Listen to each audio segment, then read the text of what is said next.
à nouveau réunis pour louer le Seigneur, à nouveau réunis de même cœur.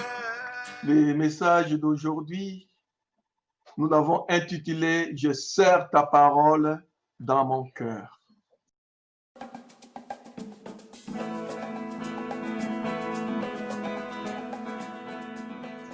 Eh oui, mes bien-aimés, la parole, quelle parole que je parle. Ta parole est une faculté qui permet l'homme de communiquer avec les autres. C'est le langage articulé qui différencie même l'homme de l'animal. Mais nous ne sommes pas des animaux. Parce qu'un animal ne parle pas. Un animal lance des cris. Un animal n'a pas de langage articulé.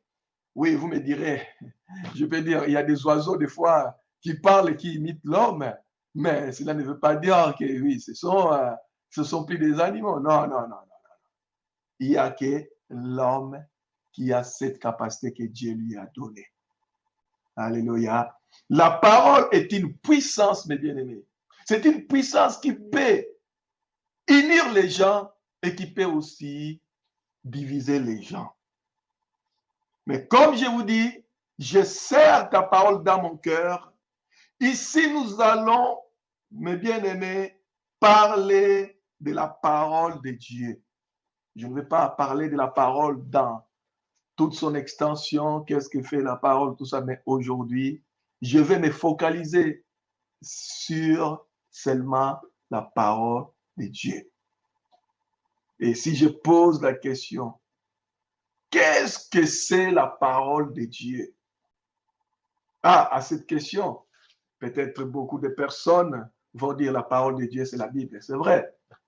Mais si on regarde dans la profondeur des Écritures, on va voir que la parole de Dieu, c'est une personne.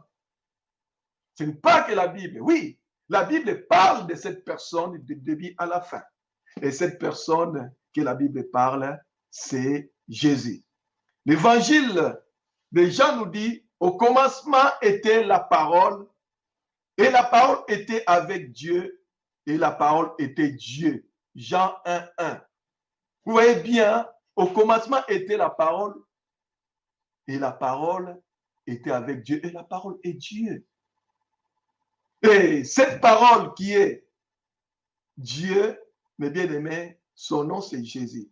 Jésus est la parole de Dieu incarnée pour venir dans le monde, pour nous parler de Dieu, pour nous parler du Père. La parole de Dieu est vivante dans la personne de Jésus. Jésus, il est vivant.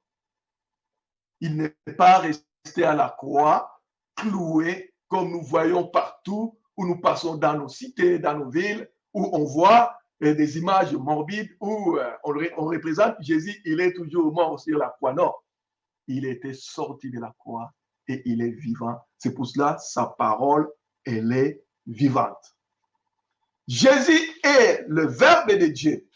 Quel est le rôle d'un verbe dans une phrase? Le verbe exprime l'action. C'est-à-dire que Jésus, c'est lui qui exprime l'action de Dieu à tous ceux qui croient en lui. C'est la parole de Dieu qui nous unit les uns les autres et cette parole, c'est Jésus. Il n'y a pas une autre personne qui nous unit les uns les autres, les bien-aimés. Et si je vous dis même que l'Église est là pour seulement montrer l'union que Jésus fait entre nous les uns les autres. C'est pas, mes bien-aimés, l'Église qui nous unit de Dieu, mais c'est Christ lui-même qui nous unit de Dieu. L'Église devient le corps de Christ lorsque Christ est dedans. Mais lorsque Christ n'est pas dans l'Église, cette Église-là, ce n'est pas une Église. Il faut qu'il y ait la parole incarnée, celui qu'on appelle Jésus, qu'il soit là pour que nous puissions dire que là où nous sommes réunis, nous sommes une église. Vous voyez bien, la parole de Dieu nous dit, lorsqu'il est réuni deux ou trois, au nom de qui? De Jésus. Et c'est là où il y a l'église. Il a dit, je suis là lorsqu'il y a 3 ou personnes sont réunies en mon nom. Alléluia. Mais bien aimé, la parole de Dieu agit dans tous les domaines de nos vies. Dans la joie ou la tristesse, dans l'abondance ou la disette, la parole de Dieu agit. La parole de Dieu, comme je dis, elle est vivante, elle agit en toutes circonstances. Beaucoup de personnes pensent que oui, la parole de Dieu est nécessaire seulement pour quelques circonstances, pour quelques trucs. Non, la parole de Dieu est nécessaire dans tout ce que nous faisons dans nos vies. La parole de Dieu est capable de solutionner plusieurs problèmes de nos vies. Mes bien-aimés, mes frères et sœurs, cette parole, c'est Dieu qui nous l'a donnée. Pourquoi Dieu nous l'a donnée? Parce qu'elle s'appelle aussi le code de la vie. Eh oui, la vie a un code et ce code s'appelle la parole de Dieu. Prenons l'exemple de la voiture. Pour conduire une voiture, il faut connaître le code de la route, n'est-ce pas? Et si on ne connaît pas le code de la route, on veut conduire, on aura du mal. Et on prendra des fois même des sens interdits. On passera à côté des stops. On peut même griller des feux rouges. En bref, on n'ira pas loin. Et l'homme, lorsqu'il n'a pas la parole de Dieu, il n'a pas le code de la vie. N'ayant pas le code de la vie, l'homme fait n'importe quoi dans sa vie. Regardons nous-mêmes autour de nous. L'homme sans Dieu, comment il vit? On rougit. Oui, mais celui qui a la parole de Dieu, le code de la vie, va l'aider à aller plus loin, loin, loin, dans l'infini. Et l'infini, je l'appelle, les bien-aimés, l'éternité avec Dieu. Qui peut connaître le cœur d'un homme si ce n'est que Dieu lui-même? D'ailleurs, il est écrit, Dieu est juste, juge qui sonde le cœur. La parole de Dieu nous donne la vraie liberté. Elle nous libère de la servitude du monde. La parole de Dieu nous dit dans Osée 4 et 6, mon peuple est détruit parce qu'il lui manque la connaissance. Lorsqu'on n'a pas la connaissance de la parole de Dieu, on est comme un animal. Et d'ailleurs même que il y a des versions de la Bible qui parlent de l'homme naturel, il est l'homme animal. Et n'étonnez pas qu'eux-mêmes, ils disent comme quoi qu'ils sont des animaux. Mais nous qui croyons en Dieu, par Jésus-Christ, nous savons que nous sommes créés à l'image de Dieu. C'est la parole de Dieu qui nous dit cela. Alléluia. Amen. Pourquoi le peuple est détruit? Parce qu'il lui manque la parole de Dieu. Pour vrai dire, la parole de Dieu, c'est Jésus.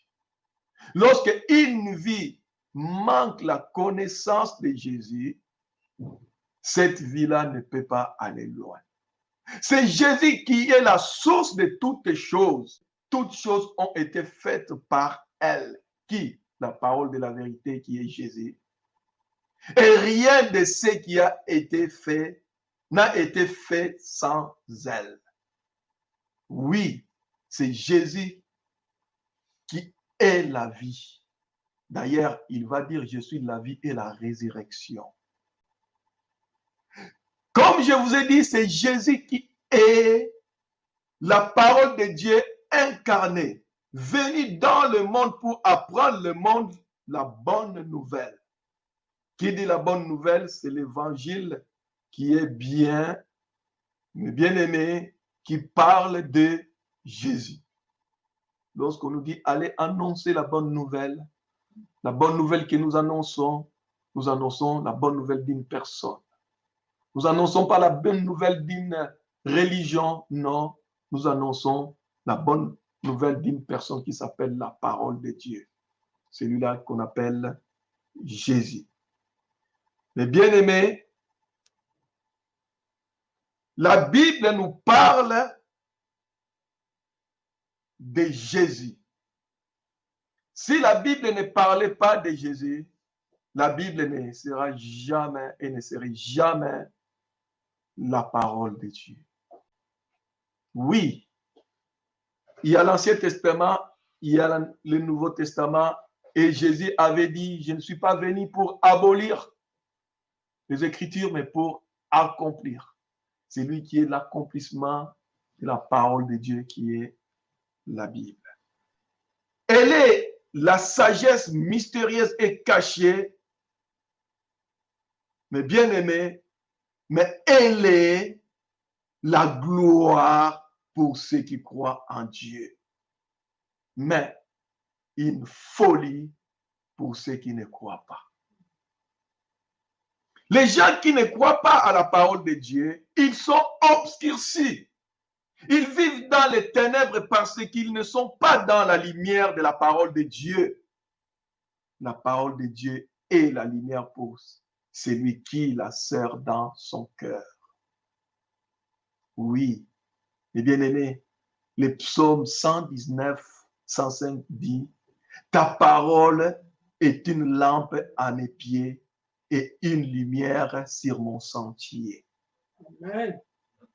Celui qui sert la parole de Dieu dans son cœur ne bronchera jamais parce qu'elle sera conduite dans la lumière de la vérité. Oui, mais bien aimé, la parole de Dieu, c'est un bonheur. L'homme cherche le bonheur, mais le bonheur est dans la parole de Dieu. Voici ce qui est écrit dans la parole de Dieu. Comment le jeune homme rendra-t-il pur son sentier? En se dirigeant d'après ta parole. Je te cherche de tout mon cœur, ne me laisse pas m'égarer loin de tes commandements.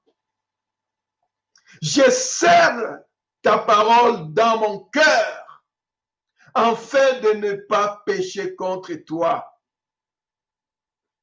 Béni sois-tu, ô Éternel, enseigne-moi tes statuts. De mes lèvres, j'énumère toutes les sentences de ta bouche. Je me réjouis en suivant tes préceptes, comme si je possédais tous les trésors. Alléluia. La Amen. Parole de Dieu est un grand trésor pour celui qui la sert dans son cœur. Je médite tes ordonnances. J'étais sentier sous les yeux. Je fais mes délices, tes statuts. Je n'oublie point ta parole. Alléluia. Celui qui a écrit, et bien aimé, ces paroles, il savait bien la richesse qu'il y a dans la parole de Dieu. Mais le monde foule la parole de Dieu comme on foule les ordures aux pieds. Grâce soit rendue à ceux qui ont l'intelligence et la sagesse de serrer dans leur cœur la parole de Dieu. Oui, je n'oublie pas ta parole. La parole de Dieu est là. C'est une arme efficace qui nous permet de vaincre le péché. Lorsqu'il y a une situation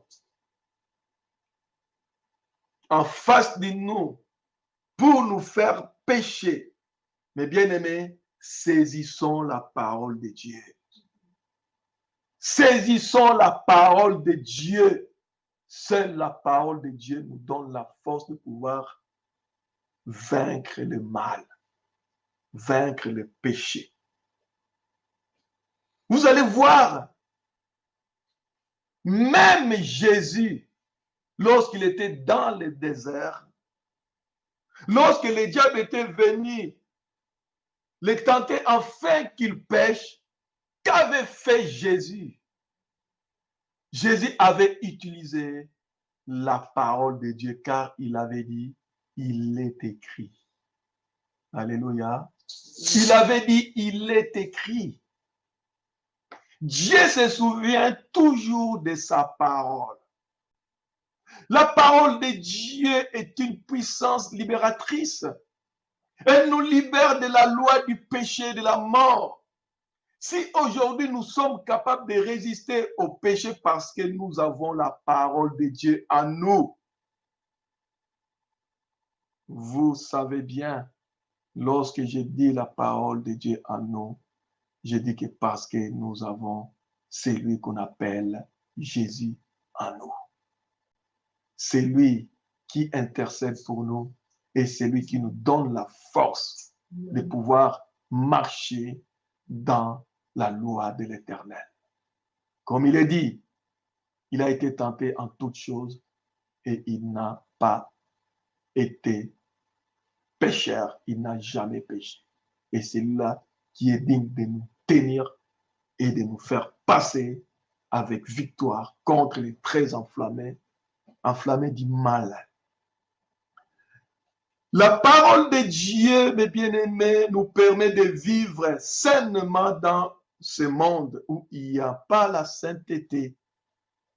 C'est la parole de Dieu qui nous rend saints. Si je n'ai pas la parole de Dieu en moi, je ne peux pas vivre dans la sainteté de Dieu. Mais nous sommes saints parce que nous vivons dans la parole de Dieu. C'est la parole de Dieu qui nous justifie. Les paroles du monde ne pourront jamais nous justifier. Et la parole de Dieu nous justifie en Jésus-Christ. Comme je sers la parole de Dieu dans mon cœur, je suis digne d'être appelé saint, comme la parole de Dieu elle-même, elle est sainte. Les saints ne sont pas les gens qui sont morts, qu'on les a béatifiés ou canonisés. Les saints sont des vivants en Christ, qui est la parole de Dieu. Je ne vis plus sous la servitude du péché, mais je vis dans la liberté glorieuse de la sainteté des enfants de Dieu. Alléluia. Oui, je vis dans la liberté glorieuse de la sainteté de Dieu, parce que je suis aujourd'hui un enfant de Dieu. Le fondement de la parole de Dieu est la vérité. Il n'y a pas en elle de mensonge, d'hypocrisie ou de favoritisme. Elle est une sagesse pure et juste. Tous ceux qui sont de Dieu, ils sont engendrés de cette parole de vérité. D'ailleurs, il est écrit, il nous a engendrés selon sa volonté, afin que nous soyons en quelque sorte les prémices de ses créatures. Jacques 1, 18. La parole de Dieu est la vérité. Mes bien-aimés, dans Jean 17, il est écrit, sanctifie-les par ta parole est la vérité. Nous sommes sanctifiés, nous sommes mis à part pour Dieu par la parole de Dieu. Sans la parole de Dieu, nous ne pouvons pas être saints, nous ne pouvons pas être mis à part pour Dieu. C'est la parole de Dieu qui nous sanctifie parce qu'elle est la vérité. Il est dit dans Tite 1,9, attaché à la vraie parole telle qu'elle a été enseignée, on est capable d'encourager les autres selon l'enseignement authentique, où il n'y a pas de fausseté. Et on est aussi capable d'affronter les gens qui ont des rises pour amener des contradictions ou encore des faux raisonnements pour amener les élus dans la tromperie et qu'ils ne soient pas sur les droits chemins. Aujourd'hui, mes bien-aimés, je vous dis, et même je regrette de vous le dire, il y a beaucoup d'erreurs doctrinales, beaucoup. Ce que j'appelle l'apostasie. Elle est là, elle est en train d'agir et nous ne pouvons pas l'empêcher. Nous ne pouvons pas l'empêcher. À une seule condition, que nous soyons armés solidement par la parole de Dieu. Même si elle est là, lorsque nous sommes armés par la parole de Dieu, elle ne pourra jamais nous corrompre. L'apostasie. Oh, mes bien-aimés, mes frères et sœurs, autrefois j'étais étonné comment beaucoup d'enfants de Dieu ou de chrétiens, même des ministères connus, qui font des choses qui n'ont rien à voir avec la parole de Dieu. Il y a même des ministères qui prennent la Bible comme si c'était un bouquin de la magie, qui procure la protection. J'ai même entendu, il y a des pasteurs qui enterrent la Bible sous la fondation de la salle de culte. Mes frères et sœurs, c'est très dangereux. Ça devient ce qu'on appelle de l'idolâtrie. Comment peut-on utiliser la Bible comme une force surnaturelle ou une force spirituelle? Ils font même aller, ils vont même dans des lieux, des villes, enterrer la Bible en disant, en enterrant la Bible, ici, nous pouvons prendre la possession de ce lieu. Non, mes bien-aimés, ça, c'est pas la parole de Dieu. C'est diabolique. Dieu est esprit. On ne peut pas matérialiser Dieu ou sa puissance par quelque chose. La Bible est là pour nous enseigner qui est Dieu et elle n'est pas Dieu pour avoir la puissance. D'ailleurs, la Bible nous conduit toujours à nous appuyer sur qui? Sur Jésus. C'est lui qui est la véritable parole de Dieu. Je ne veux pas, et je vous le répète, que la Bible soit comme une puissance où on va enterrer ça dans des lieux stratégiques. Vous savez, lorsqu'on fait ces choses, ça devient comme des gens qui pratiquent de l'occultisme en mettant les ossements humains sous l'autel des temples. C'est la même chose. C'est parallèle. C'est la même chose pour moi. Lorsqu'on commence à faire ça, on commence à prendre la Bible comme si c'était des reliques. Nous sommes des reliques qu'on enterre et on pense que c'est ça la puissance de Dieu. Non. Sortons de ces erreurs doctrinales. Ce n'est pas de Dieu. La parole de Dieu, par contre, elle est vivante et spirituelle. Elle ne s'enterre pas. Elle est là pour que les oreilles entendent. Jésus il a dit, allez annoncer la bonne nouvelle à toute création. Allez annoncer la parole de Dieu. La parole de Dieu, elle est vivante pour qu'elle soit annoncée et non pour qu'elle soit enterrée.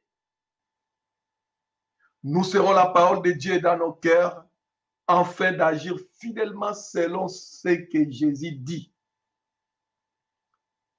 Si Jésus est véritablement dans nos cœurs, nous sommes véritablement les temples du Saint-Esprit. Alléluia. Amen. La Bible est par excellence la parole de Dieu parce qu'elle nous parle de Jésus, mais Jésus véritablement est en nous. Alléluia. Jésus véritablement est en nous. Jésus n'est pas là dans la Bible, caché là lorsqu'on a la Bible, alors là on a Jésus. Non, non. Jésus est en nous. Il a dit, celui qui croit en moi, mon Père et moi nous viendrons faire de lui notre demeure. Et ne soyons pas étonnés que la parole de Dieu dit que nous sommes les temples du Saint-Esprit. Mais bien aimés, la parole de Dieu nous sert à combattre le monde spirituel. Notre guerre n'est pas charnelle, notre guerre est spirituelle. Que tu viennes ou pas, tu n'empêcheras pas l'ennemi de venir te combattre. Mais si tu ne te armes pas avec la parole de Dieu, tu es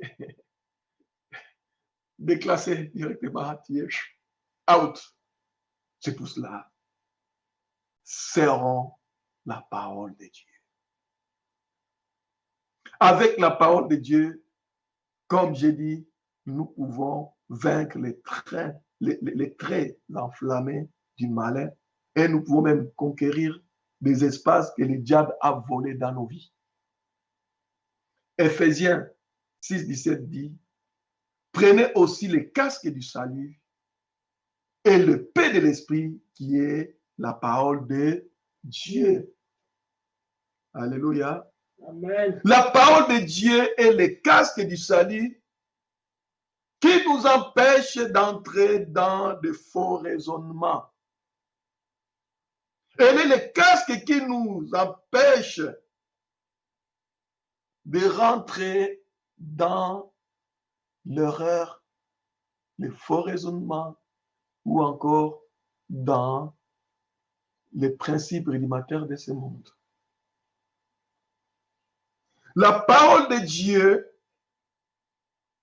est là pour faire bloc, pour empêcher que le diable vienne nous mettre n'importe quoi dans la tête. C'est pour ça que la parole de Dieu est le casque du salut.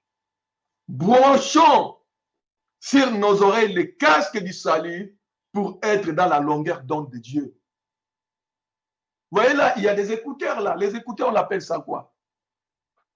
Ce sont des casques de musique. Alors, lorsque Dieu savait le casque du salut, donc mettons le casque du salut à nos oreilles, qui est la parole de Dieu. Comme ça, nous serons dans les ondes de Dieu et que nous écouterons ce qui est agréable et parfait, qui est la parole de Dieu. Au lieu de mettre sur vos oreilles les principes élémentaires de ce monde qui sont contraires à ce qui est la parole de Dieu, mettons sur nos oreilles les casques du salut. La parole de Dieu aussi est l'épée. Comme je vous ai dit, la parole de Dieu nous aide à combattre. C'est l'épée puissante. Lorsque j'ai la parole de Dieu en moi, j'ai l'épée et je peux affronter les combats que l'ennemi livre chaque jour dans nos vies. Alléluia. La parole de Dieu nous donne l'efficacité à la prière. Et oui. Si nous avons la parole de Dieu en nous, nos prières auront une grande efficacité. Et Jésus, il a dit, si vous demeurez en moi et que mes paroles demeurent en vous, vous demanderez ce que vous voudrez et cela vous sera accordé. Et oui, vous voulez que vos prières soient efficaces. Emparez-vous de la parole de Dieu. Alléluia. Oui, la parole de Dieu nous donne l'assurance du salut. Elle est la véritable nourriture qui nous procure la vie éternelle. La parole de Dieu, elle est pour toutes les tribus du monde, car elle est éternelle. Sans la parole de Dieu, on ne peut pas vivre l'éternité. Dans Ésaïe 48, il est dit, l'herbe sèche, la fleur tombe, mais la parole de notre Dieu subsiste éternellement. Et cette parole qui subsiste éternellement, mes bien-aimés, c'est ça que je vous demande de serrer dans vos cœurs aujourd'hui. Le monde est dans les troubles. Le monde est dans les chaos aujourd'hui. Mais lorsque vous avez la parole de Dieu en vous, vous vivrez en paix. Dans la marche avec le Seigneur Jésus, qui est la vérité, mes bien-aimés, les diables s'arment des armes redoutables pour troubler tous ceux qui ont la parole de Dieu. Et cette arme redoutable que le diable met, c'est les doutes. Il est même capable de mettre des doutes dans la foi de quelqu'un. Et ça va engendrer l'incrédulité pour éloigner la personne de Dieu. Il va même commencer à dire que est-ce que la Bible est vraie? Est-ce que cette parole est vraie? Ce sont que des mythologies ou des histoires fondées de toutes pièces. Regardez comment il y a beaucoup de choses impossibles qui sont écrites dans cette Bible. Est-ce que vous avez vu ces choses qui sont écrites? Comment la mer Rouge, qui est aussi grand, qui va s'ouvrir et que les gens vont passer à pied sec? C'est pas possible, ce sont des mythologies. Le diable viendra pour vous mettre des doutes, afin que vous ne seriez pas cette parole dans vos cœurs. Mais sachez que la Bible dit la vérité. Car Dieu qui a créé les cieux et la terre, il est capable de faire des miracles. Le surnaturel est son nom. Et la Bible parle des surnaturels de Dieu où l'homme ne pourra jamais expliquer. Et nous le croyons au nom de Jésus. Alléluia.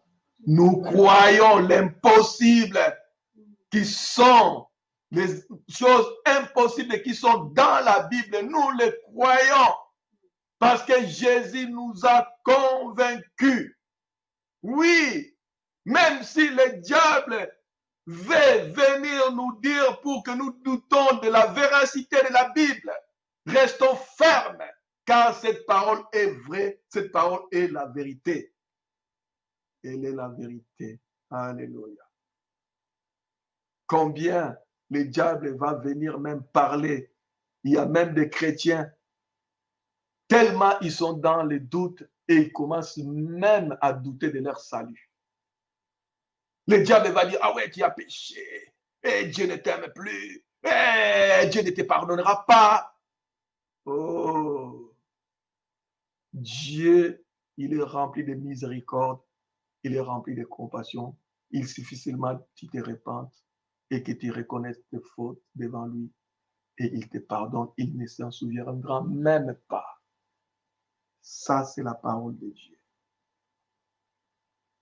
Je serre ta parole dans mon cœur afin que je ne m'éloigne pas de tes ordonnances. Oui, la parole de Dieu, elle est la source de la vie. Dès le matin, serre la parole de Dieu dans ton cœur pour affronter la journée. Dès le matin. Lorsque tu sors de chez toi, sache que le combat commence. Mais lorsque tu serres la parole de Dieu dans ton cœur et tous les combats que tu vas affronter dans la journée, tu seras plus que vainqueur parce que Jésus est avec toi et il combat avec toi. Et lorsque tu rentres le soir dans ta maison, tu dis merci Seigneur, nous avons combattu les bons combats et nous avons été sortis vainqueurs. Alléluia. Alléluia. C'est Jésus qui dit, je vous ai dit ces choses afin que vous ayez la paix en moi. Vous aurez des tribulations dans le monde, mais prenez courage, j'ai vaincu le monde. Alléluia. Amen. Oui, mes bien-aimés, Jésus nous a dit ces choses. Jésus nous a parlé de ces paroles afin que nous ayons la paix en lui. Aujourd'hui, le monde ne vit pas dans la paix. Aujourd'hui, regardons autour de nous. Le monde n'est pas dans la paix. Le monde est dans la tribulation. Mais sachons que Jésus a prié pour nous. Jésus est là et il nous dit de prendre courage. Car il a vaincu le monde. Le monde peut dire des choses. Le monde peut nous accabler dans beaucoup de choses. Mais nous avons avec nous la parole de la paix. La parole de la paix avec nous. Mais bien aimé, il y a tellement de choses que je peux dire avec la parole de Dieu. Si je commence à dire ça, nous ne pourrons même pas terminer. Mais j'ai choisi seulement quelques points de la parole de Dieu pour vous encourager ce matin. Et pour terminer, nous allons lire dans 1 Jean 5, 13, et je terminerai par cette parole. On peut même commencer à lire à partir de 12. Il est dit ceci: celui qui a les fils a la vie. Alléluia. Et celui qui n'a pas les fils de Dieu n'a pas la vie. Si tu as les fils de Dieu en toi, si tu as la parole de Dieu incarnée en toi, sache que tu as la vie. Et que sois convaincu de ton salut. Alléluia. Tu crois au nom du Fils de Dieu, sache que tu as la vie éternelle en toi. Que le nom du Seigneur Jésus soit béni. Serre solidement cette parole dans ton cœur et ne t'éloigne pas de cette parole, car cette parole est la vie. À lui seul la gloire, l'honneur, l'autorité, la puissance pour des siècles. Le Seigneur Jésus. Amen.